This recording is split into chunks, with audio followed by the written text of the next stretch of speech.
हाँ जी अजय पाल जी की हाल है। ठीक है सर, फाइनली। आज 2 साल हो गए ऑपरेशन ਨੂੰ। नहीं सर, मेरे 26 अप्रैल ਨੂੰ ਹੋਇਆ ਸੀ, ਆਲਮੋਸਟ 4 ਸਾਲ ਹੋ ਗਏ। 4 ਸਾਲ ਹੋ four ਗਏ years ਨੇ। ਬਸ। ਕਿੰਨਾ ਭਾਰ ਸੀ ਉਸ ਵੇਲੇ?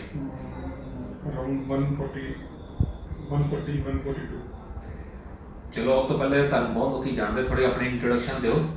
ਮੈਂ ਅਜੇਪਾਲ ਸਿੰਘ ਜੀ, ਮੇਰਾ ਫੋਟੋਗ੍ਰਾਫੀ ਦੇ ਰਿਲੇਟਿਡ ਬਿਜ਼ਨਸ ਹੈ ਮੇਰਾ, ਹੁਸ਼ਿਆਰਪੁਰ ਦੇ ਵਿੱਚ ਕੈਪੀਟਲ ਫੋਟੋ ਸੈਂਟਰ ਦੇ ਨਾਮ ਤੇ ਮੈਂ ਡਾਕਟਰ ਸਾਹਿਬ ਕੋਲ ਆਇਆ ਸੀ। ਮੈਨੂੰ ਕਿਸੇ ਮੇਰੇ ਦੋਸਤ ਨੇ ਸੁਜੈਸਟ ਕੀਤਾ ਸੀਗਾ ਵੀ ਤੂੰ ਜਾ ਡਾਕਟਰ ਸਾਹਿਬ ਕੋਲ। ਮੈਂ ਆਇਆ ਸੀ ਤਕਰੀਬਨ 4 ਸਾਲ ਪਹਿਲੇ, 4.5 ਸਾਲ ਪਹਿਲੇ ਅਪ੍ਰੈਲ ਮਹੀਨੇ 'ਚ ਆਇਆ ਸੀਗਾ ਤੇ ਡਾਕਟਰ ਸਾਹਿਬ ਨੇ ਮੈਨੂੰ ਸਰਜਰੀ ਸੁਜੈਸਟ ਕੀਤੀ ਸੀ ਤੇ ਉਹ ਸਰਜਰੀ ਮੇਰੀ ਲਾਈਫ ਚੇਂਜਿੰਗ ਸਰਜਰੀ ਸੀ। ਤੇ ਉਸ ਤੋਂ ਬਾਅਦ ਮੈਨੂੰ ਲੱਗਦਾ ਤੁਸੀਂ 10 ਖਤਮ ਕਰਾ ਚੁੱਕੇ ਸੀ ਸਾਡੇ ਕੋਲ। ਹਾਂ, ਮੇਰੇ ਸਿਸਟਰ ਦੇ, ਮੇਰੇ ਫਰੈਂਡ, ਮੇਰੇ ਜਿੰਨੇ ਵੀ ਮੇਰੇ ਨੋਨ ਹੈ, ਮੈਨੂੰ ਤਾਂ ਜਿਹੜਾ ਕੋਈ ਬੰਦਾ ਮੋਟਾ ਨਜ਼ਰ ਆਉਂਦਾ ਮੈਂ ਡਾਕਟਰ ਸਾਹਿਬ ਕੋਲ ਭੇਜ ਦਿੰਦਾ ਉਹਨੂੰ। ਅੱਛਾ, ਕਿਦਾਂ ਦਾ ਐਕਸਪੀਰੀਅੰਸ ਕੀ ਰਿਹਾ ਹੁਣ ਤੁਸੀਂ ਸਰਜਰੀ ਕਰਾਈ ਸਾਡੇ ਕੋਲ? ਪਹਿਲੇ ਸਾਡਾ ਕਿਦਾਂ ਰਿਹਾ ਸਾਡੇ ਹਸਪੀਟਲ ਨਾਲ, ਮੇਰੇ ਨਾਲ, ਸਟਾਫ ਨਾਲ, ਤੇ ਮੁੜ ਕੇ ਤੁਹਾਡਾ ਲਾਈਫ ਚੇਂਜਿੰਗ ਐਕਸਪੀਰੀਅੰਸ ਕੀ ਹੈ? ਬਰੀਫਲੀ ਦੱਸ ਦਿਓ ਸਾਨੂੰ। ਤੁਸੀਂ ਬੜੇ ਅੱਛੀ ਨੇਚਰ ਦੇ ਮਾਲਕ ਹੋ, ਤੁਸੀਂ ਯਾਰਾਂ ਦੇ ਯਾਰ ਹੋ, ਮਤਲਬ ਤੁਹਾਡੀ ਨੇਚਰ ਬਹੁਤ ਅੱਛੀ ਹੈ। ਉਸ ਤੋਂ ਬਾਅਦ ਤੁਹਾਡਾ ਹਸਪੀਟਲ ਦਾ ਸਟਾਫ ਬਹੁਤ ਅੱਛਾ ਸੀਗਾ। ਜਦੋਂ ਮੇਰੀ ਸਰਜਰੀ ਹੋਈ ਸੀ, ਮੈਂ ਅੱਜ ਵੀ ਆਇਆ, ਮੈਨੂੰ ਅੱਜ ਬੜੇ ਪਿਆਰ ਨਾਲ ਸਾਰੇ ਟ੍ਰੀਟ ਕਰਦੇ ਨੇ, ਕੋਈ ਉਹਦੀ ਗੱਲ ਨਹੀਂ। ਤੇ ਸਰਜਰੀ ਬਾਰੇ ਮੈਂ ਇਹ ਕਹਾਂਗਾ ਵੀ ਮੇਰੀ ਤਾਂ ਲਾਈਫ ਚੇਂਜਿੰਗ ਸਰਜਰੀ ਸੀ। ਮੈਂ ਪਹਿਲੇ ਬੁੱਢਾ ਹੁੰਦਾ ਸੀ, ਹੁਣ ਮੈਂ ਜਵਾਨ ਹੋ ਗਿਆ। ਡੇ ਬਾਈ ਡੇ ਮੈਂ ਜਵਾਨ ਹੀ ਹੋ ਗਿਆ ਹਾਂ। ਕਿਵੇਂ ਤੁਹਾਡਾ 50 ਕਿਲੋ? ਹਾਂਜੀ, ਮੇਰਾ ਅਰਾਊਂਡ 48 to 50 kgs ਲੋਸ ਹੈ। ਮੈਂ 92 ਕਿਲੋ ਦਾ ਆ ਗਿਆ ਜੀ ਇਸ ਵੇਲੇ।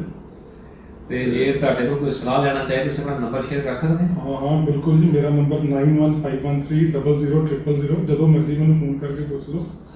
ਅਜੇਪਾਲ ਸਿੰਘ ਮੇਰਾ ਨਾਮ ਹੈ ਜੀ, ਹੁਸ਼ਿਆਰਪੁਰ ਮੈਂ ਰਹਿੰਦਾ ਹਾਂ। ਜਦੋਂ ਮਰਜ਼ੀ ਹੁਸ਼ਿਆਰਪੁਰ ਮੇਰੇ ਕੋਲ ਫੋਨ ਕਰਕੇ ਆ ਜਾਓ, ਜੋ ਵੀ ਮੈਨੂੰ ਪੁੱਛਣਾ ਪੁੱਛ ਲਓ, ਕੋਈ ਅਗਲੀ ਗੱਲ ਨਹੀਂ।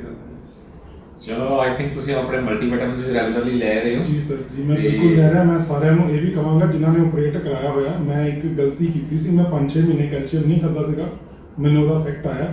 ਤੇ ਤੁਸੀਂ ਵੀ ਜਿਨ੍ਹਾਂ ਨੇ ਸਰਜਰੀ ਕਰਾਈ ਆ ਤਾਂ ਮੈਡੀਸਨ ਨਾ ਛੱਡੋ, ਇੱਕ ਡਾਈਟ ਅੱਛੀ ਲਓ, ਰਿਚ ਡਾਈਟ ਲਓ ਜੋ ਤੁਹਾਨੂੰ ਇੱਥੋਂ ਸੁਜੈਸਟ ਕਰਦੇ ਨੇ, ਤੇ ਦਵਾਈਆਂ ਜ਼ਰੂਰ ਖਾਓ। ਦਵਾਈ ਨਾ ਮਿਸ ਕਰੋ ਤਾਂ ਵਧੀਆ, ਇਹ ਦਵਾਈ ਛੱਡੋਗੇ ਤਾਂ ਹੋਰ ਦਵਾਈ ਖਾਣੀ ਪਏਗੀ। ਤੁਸੀਂ ਮੇਰੇ ਕਹਿ ਲਈ ਕੁਝ ਛੱਡਿਆ ਨਹੀਂ। ਤੁਸੀਂ ਬਸ ਇੱਕ ਲੋਕਾਂ ਦਾ ਡਾਊਟ ਕਲੀਅਰ ਕਰ ਦਿਓ ਕਿ ਬੜੇ ਲੋਕੀ ਓਵਰਵੇਟ ਤਾਂ ਹੈਗੇ ਆ, ਪਰ ਸਰਜਰੀ ਦੇ ਸਟਿਗਮਾ ਸਮਝਦੇ ਆ ਜਾਂ ਪਬਲਿਕਲੀ ਡਿਕਲੇਅਰ ਨਹੀਂ ਕਰਨਾ ਚਾਹੁੰਦੇ ਜਾਂ ਡਰਦੇ ਆ। ਉਹਨਾਂ ਲਈ ਤੁਸੀਂ ਕਿੱਦਾਂ ਉਹਦਾ ਡਰ ਕੱਢ ਸਕਦੇ ਹੋ? ਮੈਂ ਛੋਟੀ ਜਿਹੀ ਗੱਲ ਕਰਨੀ ਚਾਹਾਂਗਾ ਜੀ। ਮੈਂ ਤਾਂ ਤੁਹਾਨੂੰ ਕਹਾਂਗਾ ਵੀ ਇੱਕ ਲੇਡੀ ਜਿੱਦਾਂ ਇੱਕ ਬੱਚੇ ਨੂੰ ਜਨਮ ਦਿੰਦੀ ਹੈ ਤਾਂ ਉਹਦੀ ਇੱਕ ਸਰਜਰੀ ਹੁੰਦੀ ਹੈ, ਜਿਨ੍ਹਾਂ ਦੇ ਨਾਰਮਲ ਨਹੀਂ ਹੁੰਦੇ, ਤਾਂ ਸੇਮ ਇਹ ਸਰਜਰੀ ਉੱਦਾਂ ਦੀ ਸਰਜਰੀ ਹੈ। ਤੇ ਕੋਈ ਇਹਦੇ 'ਚ ਘਬਰਾਉਣ ਵਾਲੀ ਗੱਲ ਨਹੀਂ ਹੈ। ਵੈਰੀ ਨੈਕਸਟ ਡੇ ਤੁਸੀਂ ਕੰਮ ਤੇ ਜਾ ਸਕਦੇ ਹੋ। ਥੋੜਾ ਬਹੁਤਾ ਤੁਹਾਨੂੰ ਹਫ਼ਤਾ ਤੁਹਾਨੂੰ ਬੈਠਣਾ ਚਾਹੀਦਾ। ਹਫ਼ਤਾ ਮਤਲਬ ਜੇ ਤੁਸੀਂ ਕੋਈ ਸਰੀਰਕ ਕੰਮ ਕਰਦੇ ਹੋ ਤਾਂ ਤੁਹਾਨੂੰ ਹਫ਼ਤਾ ਰੈਸਟ ਕਰਨੀ ਚਾਹੀਦੀ। ਜੇ ਤੁਹਾਡਾ ਕੰਮ ਆਨਲਾਈਨ ਹੈ ਜਾਂ ਆਫੀਸ਼ੀਅਲ ਹੈ ਤਾਂ ਤੁਹਾਨੂੰ ਕੋਈ ਦਿੱਕਤ ਨਹੀਂ ਹੈ। ਤੁਸੀਂ ਆਪਰੇਸ਼ਨ ਕਰਾਓ ਤਾਂ ਤੁਸੀਂ ਸਿੱਧਾ ਆਪਣੇ ਕੰਮ ਤੇ ਵੀ ਜਾ ਸਕਦੇ ਹੋ।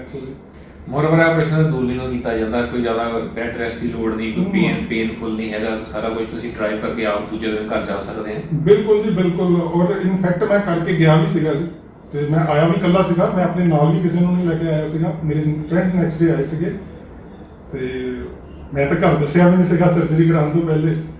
ਤੇ ਫਿਰ ਹੁਣ ਸਾਰਿਆਂ ਨੂੰ ਮੇਰੇ 'ਚ ਚੇਂਜਸ ਨਜ਼ਰ ਆਉਂਦੀ ਆ। ਤਾਂ ਉਹਨੂੰ ਜਿਹੜੇ ਮੇਰੇ ਨਾਲ ਦੇ ਕੁਝ ਹੈ ਜਿਹੜੇ ਬਹੁਤ ਜ਼ਿਆਦਾ ਹੈਵੀ ਨੇ ਤੇ ਉਹ ਆਪ ਆ ਕੇ ਸਰਜਰੀ ਕਰਾਉਂਦੇ ਨੇ। ਮੈਂ ਇੱਕ ਤੁਹਾਨੂੰ ਹੋਰ ਸਾਰਿਆਂ ਨੂੰ ਗੱਲ ਕਰਨੀ ਚਾਹਾਂਗਾ ਜ਼ਰੂਰ। ਮੇਰੇ ਮਦਰ ਓਵਰਵੇਟ ਸੀਗੇ, ਉਹਨਾਂ ਦੀਆਂ ਕਿਡਨੀਆਂ ਖਰਾਬ ਹੋ ਗਈਆਂ ਸੀਗੀਆਂ, ਉਹਨਾਂ ਦੇ ਡਾਇਲਿਸਿਸ ਹੋਏ ਸੀ ਤੇ ਉਹ ਹੁਣ ਇਸ ਦੁਨੀਆ 'ਚ ਨਹੀਂ ਹੈਗੇ।